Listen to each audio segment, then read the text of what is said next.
Hey, my name is Dr. K. How are all doing? Today, we would be talking about thoracic aperture. Though the thoracic cage provides a complete wall peripherally, it is open superiorly and inferiorly. Two kinds of thoracic apertures: superior thoracic aperture and inferior thoracic aperture. Let's start by discussing the superior thoracic apertures. The thoracic aperture is also referred to as the thoracic inlet.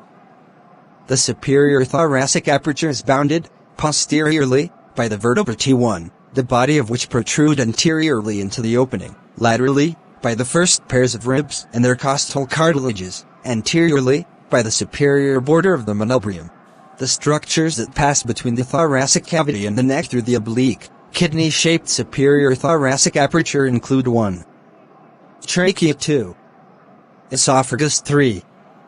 Nerves 4. Vessels. The vessels supply and drain the head, neck and upper limbs. Hope you understand what thoracic aperture is all about by now. Let's look at the inferior thoracic aperture. Not boring. And don't be afraid, it's as simple eating noodles. Inferior thoracic aperture. The larger inferior opening provides the ring-like origin of the diaphragm, which completely occludes the open-hinge excursion of diaphragm, primarily control the volume/internal pressure of the thoracic cavity, providing the basis for the tidal respiration. The inferior thoracic aperture, that anatomical thoracic outlet, is bounded by, posteriorly, the 12th thoracic vertebra, the body which protrude anteriorly into the opening, posterolaterally, by the 11th and 12th pairs of ribs, anterolaterally, by the joint costal cartilage of the ribs 7-10, forming the costal margin, anteriorly, by the xylfosternal joint.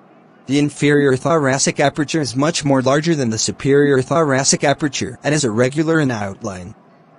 It's oblique because posterior thoracic wall is much longer than the anterior wall.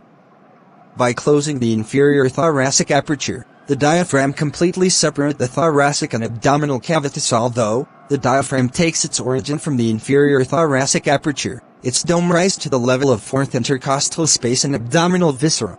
By this time you should grasp the concept of thoracic